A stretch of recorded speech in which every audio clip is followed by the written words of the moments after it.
ആത്മീയമാമുണർവാലേ ദീപ്തമാക്കണേ. വചനം മഴയായി പെയ്യും, കൃപതൻ നിറവായൊഴുകും. വിടുതൽ നൽകുന്ന വചനം, അറിവിൻ്റെ പൊരുളാകും വചനം. സൗഖ്യമാ ജീവനാ. ആത്മീയ ഉണർവ്. യേശുക്രിസ്തുവിൽ സ്നേഹമുള്ളവരെ, കർത്താവിൻ്റെ തിരുവചനങ്ങളിലൂടെ നമുക്ക് കടന്നു പോകാം. ലൂക്കായുടെ സുവിശേഷത്തിൽ 11-ാം അധ്യായം 5 മുതലുള്ള തിരുവചനങ്ങൾ. അവൻ അവരോട് പറഞ്ഞു, നിങ്ങളിലൊരുവന് ഒരു സ്നേഹിതൻ ഉണ്ടെന്നിരിക്കട്ടെ. അർദ്ധരാത്രി അവൻ്റെ അടുത്തു ചെന്ന് അവൻ പറയുന്നു, സ്നേഹിത, എനിക്ക് 3 അപ്പം വായ്പ തരിക. ഒരു സ്നേഹിതൻ യാത്രാമധ്യേ എൻ്റെ അടുക്കൽ വന്നിരിക്കുന്നു. അവന് കൊടുക്കാൻ എനിക്കൊന്നുമില്ല. അപ്പോൾ അവൻ്റെ സ്നേഹിതൻ അകത്തുനിന്ന് മറുപടി പറയുന്നു, എന്നെ ഉപദ്രവിക്കരുത്. കടച്ചു കഴിഞ്ഞു. എൻ്റെ കുഞ്ഞുങ്ങളും എൻ്റെ കൂടെ കിടക്കയിലാണ്. എഴുന്നേറ്റ് നിനക്ക് ഒന്നും തരാൻ സാധിക്കുകയില്ല. ഞാൻ നിങ്ങളോട് പറയുന്നു, അവൻ സ്നേഹിതനാണ് എന്നതിൻ്റെ പേരിൽ അവനൊന്നും കൊടുക്കയില്ലെങ്കിൽ തന്നെ നിർബന്ധം നിമിത്തം എഴുന്നേറ്റ് അവന് വേണ്ടത് നൽകും. ഞാൻ നിങ്ങളോട് പറയുന്നു, ചോദിക്കുവിൻ നിങ്ങൾക്ക് ലഭിക്കും, അന്വേഷിക്കുവിൻ നിങ്ങൾ കണ്ടെത്തും, മുട്ടുവിൻ നിങ്ങൾക്ക് തുറന്നു കിട്ടും. എന്തെന്നാൽ ചോദിക്കുന്ന ഏവനും ലഭിക്കുന്നു, അന്വേഷിക്കുന്നവൻ കണ്ടെത്തുന്നു, മുട്ടുന്നവന് തുറന്നു കിട്ടുകയും ചെയ്യുന്നു. നിങ്ങളിൽ ഏതൊരു പിതാവാണ് മകൻ മീൻ ചോദിച്ചാൽ പകരം പാമ്പിനെ കൊടുക്കുക, മുട്ട ചോദിച്ചാൽ പകരം തേളിനെ കൊടുക്കുക? മക്കൾക്ക് നല്ല ദാനങ്ങൾ നൽകാൻ ദുഷ്ടരായ നിങ്ങൾക്ക് അറിയാമെങ്കിൽ സ്വർഗസ്ഥനായ പിതാവ് തന്നോട് ചോദിക്കുന്നവർക്ക് എത്രയധികമായി പരിശുദ്ധാത്മാവിനെ നൽകുകയില്ല. ഹല്ലേലൂയ. യേശുവേ നന്ദി, യേശുവേ സ്തോത്രം. സ്നേഹമുള്ളവരെ, ലൂക്കായുടെ സുവിശേഷം 11-ാം അധ്യായം തുടക്കം മുതൽ നമ്മൾ വായിക്കുകയാണെങ്കിൽ അവിടെ യേശുവിൻ്റെ അരികിൽ വന്ന് ഒരു ശിഷ്യന്മാരിലൊരുവൻ യേശുവിൻ്റെ അരികിൽ വന്ന് ചോദിക്കുകയാണ്, ആവശ്യപ്പെടുകയാണ്, ഞങ്ങളെ പ്രാർത്ഥിക്കുവാൻ പഠിപ്പിക്കുക, ഞങ്ങളെ പ്രാർത്ഥിക്കുവാൻ പഠിപ്പിക്കുക. യോഹന്നാൻ്റെ ശിഷ്യന്മാരെ പ്രാർത്ഥിക്കുവാൻ പഠിപ്പിച്ചു. നീ ഞങ്ങളെ പ്രാർത്ഥിക്കുവാൻ പഠിപ്പിക്കുക. യേശുവിനോട് പ്രാർത്ഥിക്കുവാൻ പഠിപ്പിക്കണമെന്ന് ആവശ്യപ്പെട്ടപ്പോൾ യേശു അവരെ ആദ്യമായിട്ട് സ്വർഗസ്ഥനായ പിതാവേ എന്ന പ്രാർത്ഥന പഠിപ്പിച്ചു. അതിനുശേഷം തുടർന്ന് യേശു പഠിപ്പിക്കുന്നത് നമ്മൾ ഇന്ന് വായിച്ചു കേട്ട വചനഭാഗമാണ്. പ്രാർത്ഥനയുടെ ശക്തിയെക്കുറിച്ച് യേശു പഠിപ്പിക്കുക. പ്രാർത്ഥനയുടെ ശക്തി, പ്രത്യേകിച്ച് മറ്റുള്ളവർക്ക് വേണ്ടി പ്രാർത്ഥിക്കുമ്പോൾ നമ്മൾ എങ്ങനെ പ്രാർത്ഥിക്കണം, എങ്ങനെ പ്രാർത്ഥിച്ചാൽ ആ പ്രാർത്ഥന ശക്തിയുള്ള പ്രാർത്ഥനയായി മാറും എന്ന് യേശു നമ്മളെ പഠിപ്പിക്കുകയാണ്. വാസ്തവത്തിൽ മധ്യസ്ഥ പ്രാർത്ഥനയെക്കുറിച്ച് ചിന്തിക്കുകയാണെങ്കിൽ മധ്യസ്ഥ പ്രാർത്ഥനയ്ക്കുണ്ടായിരിക്കേണ്ട വളരെ പ്രധാനപ്പെട്ട ഗുണങ്ങൾ ഈ വചനഭാഗത്തിലെ പ്രാർത്ഥനയിൽ നമുക്ക് കണ്ടെത്താൻ സാധിക്കും. Price the Lord. ഹല്ലേലൂയ. യേശുവേ നന്ദി, യേശുവേ സ്തോത്രം. സ്നേഹമുള്ളവരെ, ഈ വചനഭാഗത്തിലൂടെ നമ്മൾ കടന്നു പോയാൽ ഇവിടെ ഒരു ചെറുപ്പക്കാരൻ അല്ലെങ്കിൽ ഒരു വ്യക്തിയുടെ വീട്ടിൽ രാത്രിയിൽ ഒരു വിരുന്നുകാരൻ വന്നു. വിരുന്നുകാരൻ വന്നപ്പോൾ ആ വ്യക്തി എന്താ ചെയ്യുന്നത്? അർദ്ധരാത്രിയിൽ സ്നേഹിതൻ്റെ അരികിൽ പോവുകയാണ്. അർദ്ധരാത്രിയിൽ സ്നേഹിതൻ്റെ വീട്ടിൽ ചെല്ലുന്നു. സ്നേഹിതൻ്റെ വീട്ടിൽ ചെല്ലുമ്പോൾ എന്താണ് അവിടെ കാണുന്നത്? അവിടെ കാണുന്ന കാഴ്ച, അവിടെ ആ കുടുംബത്തിലുള്ള എല്ലാവരും കിടന്നുറങ്ങി. ഇനി അവരെ ശല്യപ്പെടുത്താതെ, അവർ മുട്ടി എഴുന്നേൽപ്പിക്കാതെ എന്തെങ്കിലും ആ ഭവനത്തിൽ നിന്ന് സ്വീകരിക്കുക എളുപ്പമല്ല. വാസ്തവത്തിൽ നമ്മളൊക്കെയാണെങ്കിൽ എന്തിനാ അവരെ ബുദ്ധിമുട്ടിപ്പിക്കുന്നത് എന്ന് ചിന്തിച്ച് ഒരുപക്ഷെ നമ്മൾ തിരിച്ചു പോരും. എന്നാൽ പ്രാർത്ഥനയിലുണ്ടായിരിക്കേണ്ട ഒരു പ്രത്യേകമായ മനോഭാവത്തെക്കുറിച്ച് ഈശോ ഇവിടെ പഠിപ്പിക്കുകയാണ്. മനോഭാവം ഇതാണ്: പ്രാർത്ഥിക്കുമ്പോൾ നമുക്ക് നല്ല ധൈര്യത്തോടെ പ്രാർത്ഥിക്കാൻ കഴിയണം, നല്ല ആത്മവിശ്വാസത്തോടെ പ്രാർത്ഥിക്കാൻ കഴിയണം, ശല്യപ്പെടുത്തുവാൻ മടിയില്ലാത്ത വിധത്തിൽ നമ്മൾ പ്രാർത്ഥിക്കണം. അതാണ് നമ്മളിവിടെ നിന്ന് പഠിക്കാനുള്ളത്.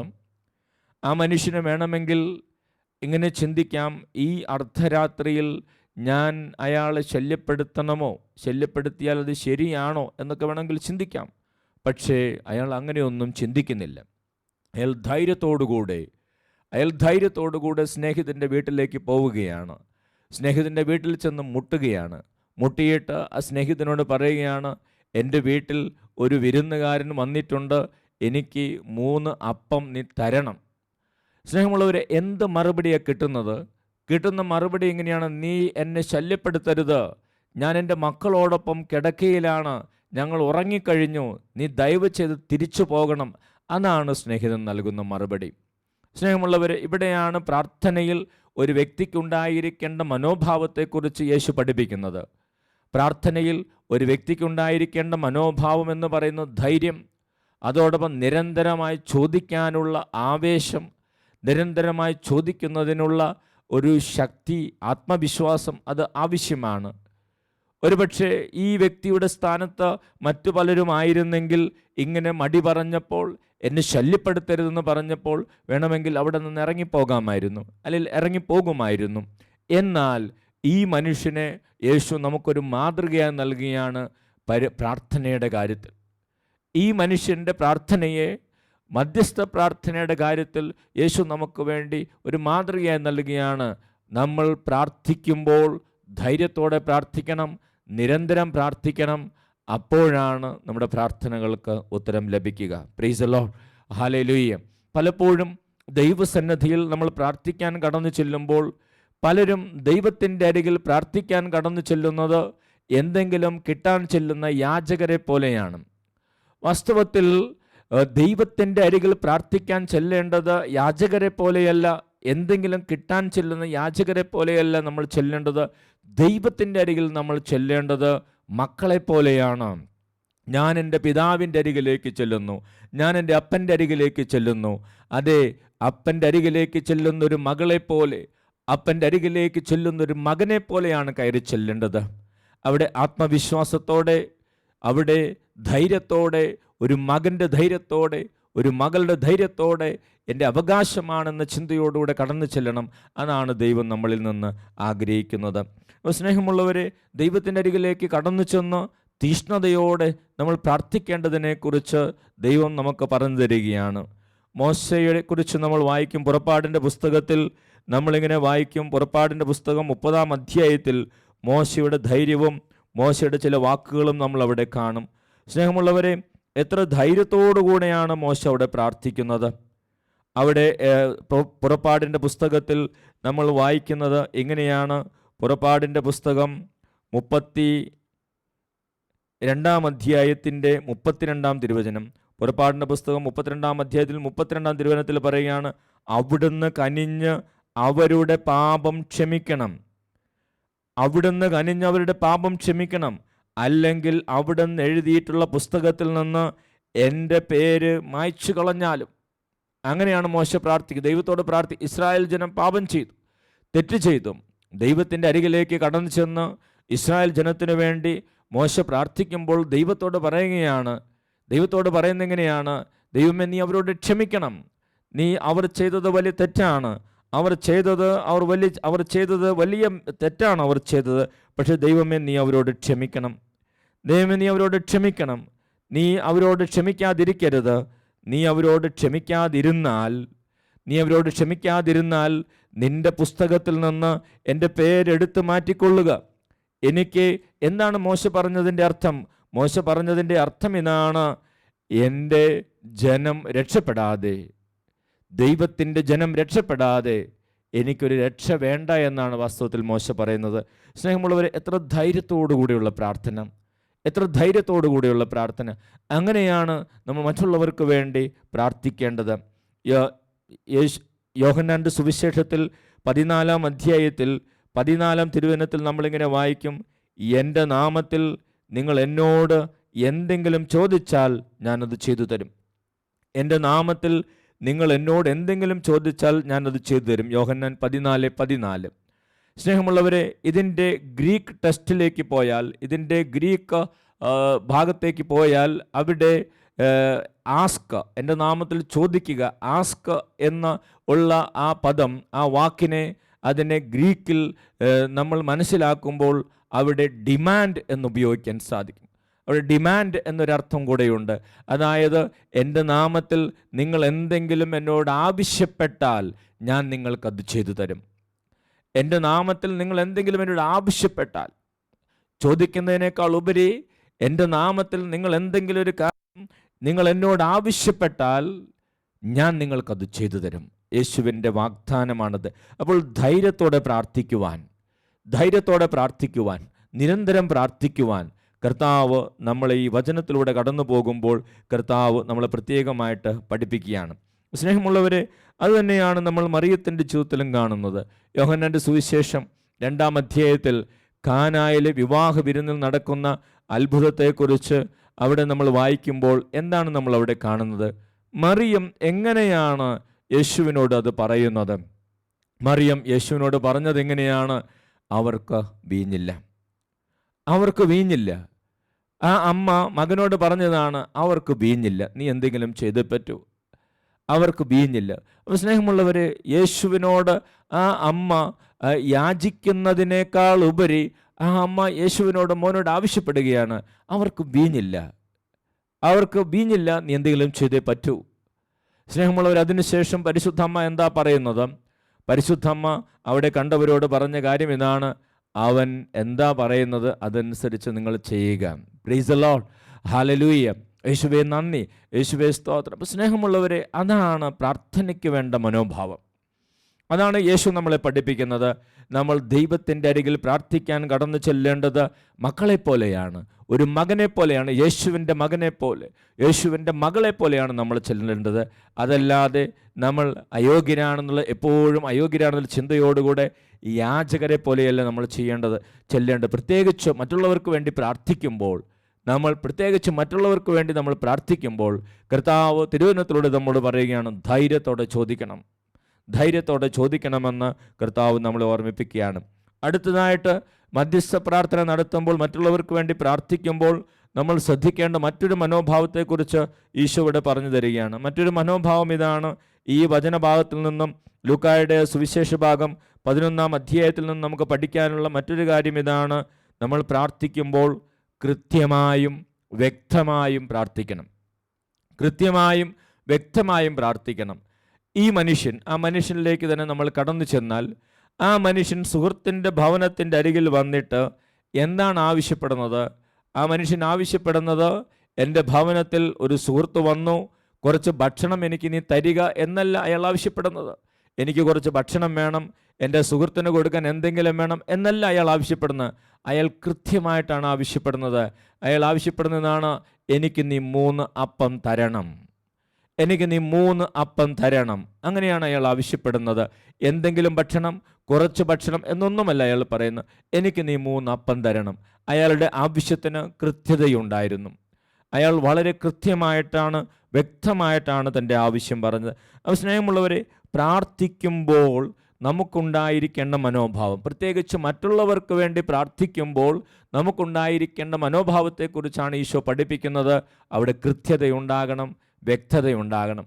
നമ്മൾ മറ്റുള്ളവർക്ക് വേണ്ടി മധ്യസ്ഥ പ്രാർത്ഥന നടത്തുമ്പോൾ, അല്ലെങ്കിൽ രോഗരാജ്യങ്ങൾക്ക് വേണ്ടി മധ്യസ്ഥ പ്രാർത്ഥന നടത്തുമ്പോൾ വേണമെങ്കിൽ നമുക്കിങ്ങനെ പ്രാർത്ഥിക്കാം: ഈശോയെ, ഈ ലോകത്തുള്ള എല്ലാ പാപികളെയും മാനസാന്തരപ്പെടുത്തണമേ. ഈശോയെ, ഈ ലോകത്തിലുള്ള എല്ലാ മദ്യപിക്കുന്നവർക്കും വിടുതൽ നൽകണമേ.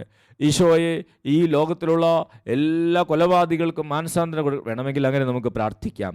പക്ഷേ ആ പ്രാർത്ഥനകളേക്കാൾ ഫലപ്രദമായ പ്രാർത്ഥന വ്യക്തമായി, കൃത്യമായി പ്രാർത്ഥിക്കുമ്പോഴാണ്.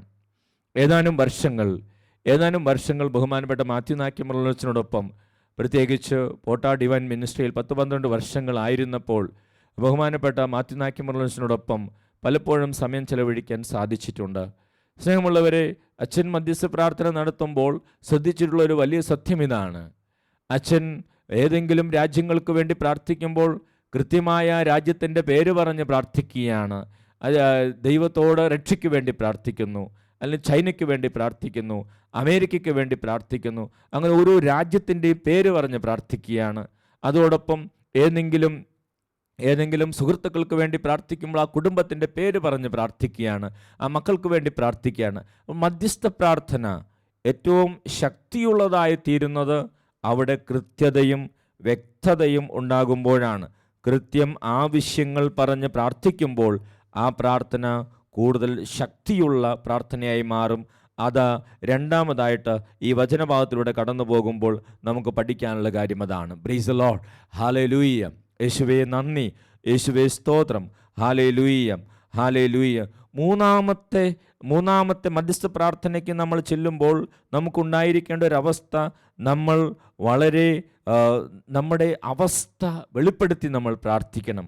നമ്മുടെ പരിതാപകരമായ അവസ്ഥ, എനിക്കിത് നടന്നു കിട്ടിയില്ല എങ്കിൽ, ദൈവം ഇതിൽ ഇടപെട്ടില്ല എങ്കിൽ എന്താകും എൻ്റെ അവസ്ഥ, അല്ലെങ്കിൽ എൻ്റെ സുഹൃത്തിൻ്റെ അവസ്ഥ എന്താകും? ആ രീതിയിൽ നമുക്ക് പ്രാർത്ഥിക്കാൻ സാധിക്കണം. ഇവിടെ പലവട്ടം ആ സുഹൃത്ത് പറയുന്നുണ്ട്, നീ ഒന്ന് പോ, എനിക്കിത് സാധിക്കുകയില്ല ചെയ്തു തരാൻ. പക്ഷേ അദ്ദേഹം തൻ്റെ അവസ്ഥ വെളിപ്പെടുത്തുകയാണ്. എൻ്റെ സുഹൃത്തിൻ്റെ വീട്ടിൽ വന്നിരിക്കുകയാണ്, എനിക്ക് ഈ ഭക്ഷണം കിട്ടാതെ പോകാൻ സാധിക്കുകയില്ല, നീ തന്നാലും ഞാൻ ഇവിടെ നിന്ന് പോകത്തുള്ളൂ. അങ്ങനെ തൻ്റെ അവസ്ഥ, തന്നെ കൊണ്ട് തൻ്റെ സുഹൃത്തിനെ സഹായിക്കാൻ പറ്റാത്ത അവസ്ഥ, വീട്ടിൽ വന്നിരിക്കുന്ന വ്യക്തിക്ക് എന്തെങ്കിലും കൊടുക്കണമെങ്കിൽ കിട്ടിയേ പറ്റൂ എന്നൊരവസ്ഥ, ആ അവസ്ഥയിൽ നിന്നുകൊണ്ട് അവിടെ നിന്ന് മുട്ടിക്കൊണ്ടിരിക്കുന്നു. അപ്പോൾ ചോദിച്ചതിലധികം അയാൾക്ക് കിട്ടുന്നതായിട്ടാണ് നമ്മൾ വായിക്കുന്നത്. സ്നേഹിതനാണ് എന്നതിനാലല്ല, അതിനപ്പുറം ആ വ്യക്തിയുടെ ചോദ്യവും നിർബന്ധവും കണ്ട് കൊടുക്കുമെന്നാണ് ദൈവം നമുക്ക് പറഞ്ഞു തരുന്നത്. സ്നേഹമുള്ളവർ, മറ്റുള്ളവർക്ക് വേണ്ടി പ്രാർത്ഥിക്കുമ്പോൾ നമുക്കുണ്ടായിരിക്കേണ്ട മനോഭാവങ്ങളെക്കുറിച്ച് ഈശോ നമുക്ക് പറഞ്ഞു തരുന്ന മനോഹരമായ വചനഭാഗമാണിത്. എങ്ങനെ പ്രാർത്ഥിക്കണം, എങ്ങനെ മറ്റുള്ളവർക്ക് വേണ്ടി പ്രാർത്ഥിക്കണം, എങ്ങനെ നമ്മുടെ കുടുംബത്തിന് വേണ്ടി പ്രാർത്ഥിക്കണം, മക്കൾക്ക് വേണ്ടി പ്രാർത്ഥിക്കണം, തിരുസഭയ്ക്ക് വേണ്ടി പ്രാർത്ഥിക്കണം, അതെല്ലാം നമ്മൾ ഈ പ്രാർത്ഥനയിൽ നിന്ന് പഠിക്കേണ്ടതുണ്ട്. Price the Lord, hallelujah, hallelujah. സ്നേഹമുള്ളവരെ, അതോടൊപ്പം മറ്റുള്ളവർക്ക് വേണ്ടി പ്രാർത്ഥിക്കുവാൻ നമുക്ക് വലിയ ഉത്തരവാദിത്വവും കടമയുമുണ്ട്. മറ്റുള്ളവർക്ക് വേണ്ടി പ്രാർത്ഥിക്കുമ്പോൾ വലിയ ദൈവത്തിൻ്റെ ശക്തിയും അഭിഷേകവും നമ്മളിലേക്ക് കടന്നു വരികയും ചെയ്യും. കാരണം നമ്മളെല്ലാവരും, എല്ലാ വിശ്വാസികളും രാജകീയ പൗരോഹിത്യം സ്വീകരിച്ചവരാണ്. എല്ലാ വിശ്വാസികളും രാജകീയ പൗരോഹിത്യം സ്വീകരിച്ചവരാണ്. എല്ലാവരും പുരോഹിതരാണ്. ദൈവത്തിൻ്റെ മുമ്പിൽ എല്ലാ വിശ്വാസികളും രാജകീയ പൗരോഹിത്യം സ്വീകരിച്ചവരാണ്.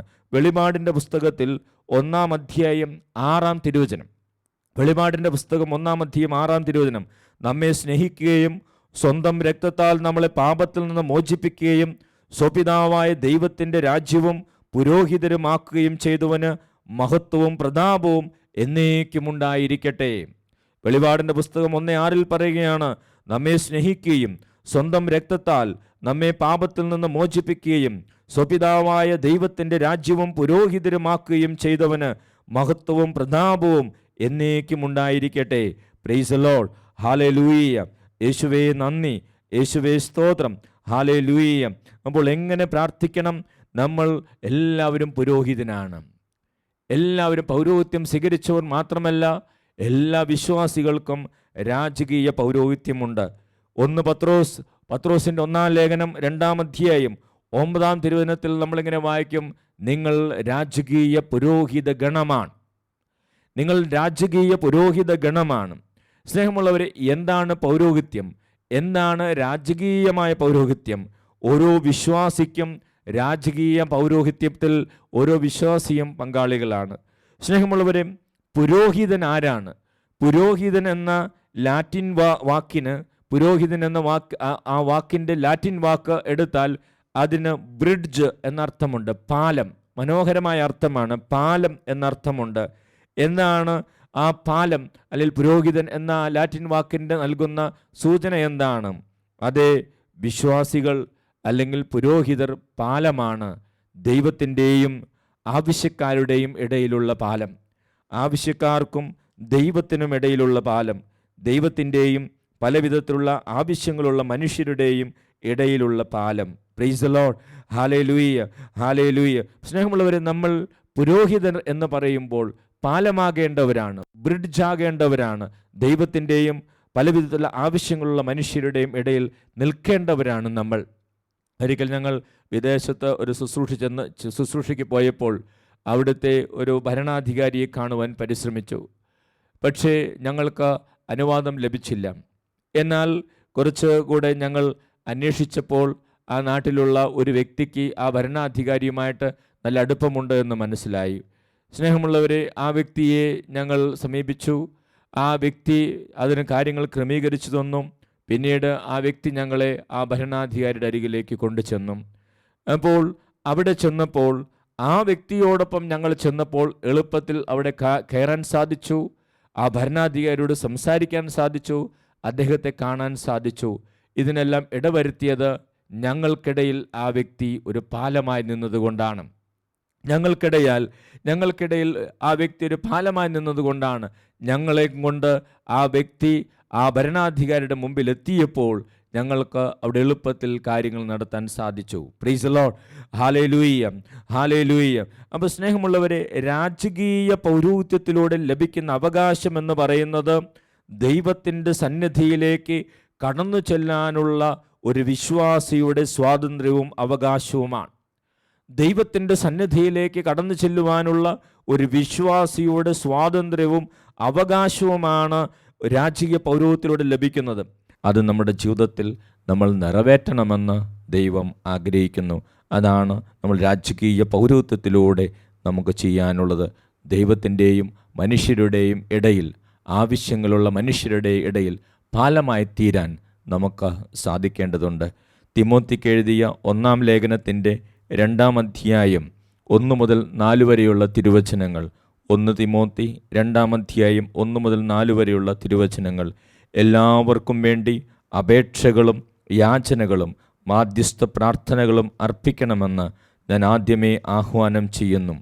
എല്ലാ ഭക്തിയിലും വിശുദ്ധിയിലും ശാന്തവും സമാധാനപൂർണമായ ജീവിതം നയിക്കുവാൻ നമുക്ക് ഇടയാകത്തക്ക വിധം രാജാക്കന്മാർക്കും ഉന്നത സ്ഥാനീയർക്കും ഇപ്രകാരം തന്നെ ചെയ്യേണ്ടതാണ്. പൗലോസ് ലേഖനം നമ്മളെ ഓർമ്മിപ്പിക്കുകയാണ്, നമ്മളെല്ലാവർക്കും വേണ്ടി പ്രാർത്ഥിക്കണം.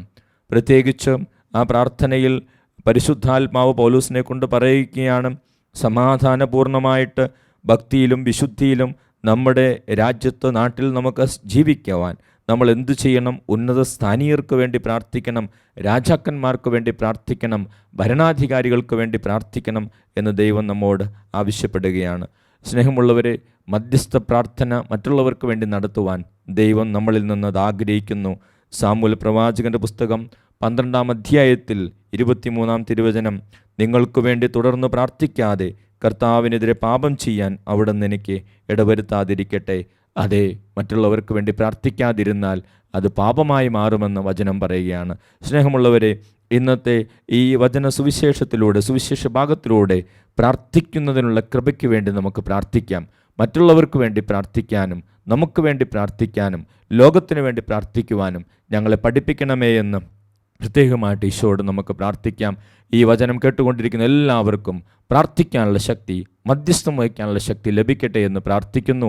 പിതാവിൻ്റെയും പുത്രൻ്റെയും പരിശുദ്ധാത്മാവിൻ്റെയും നാമത്തിൽ ആമേൻ. Praise the Lord. ഹല്ലേലൂയ. യേശുവേ നന്ദി, യേശുവേ സ്തോത്രം. പരിശുദ്ധാത്മാവേ വേഗം വരണേ, പരിശുദ്ധാത്മാവേ എന്നിൽ വരണേ, പരിശുദ്ധാത്മാവേ വേഗം വരണേ, പരിശുദ്ധാത്മാവേ എന്നിൽ വരണേ. ആരാധിക്കുന്നു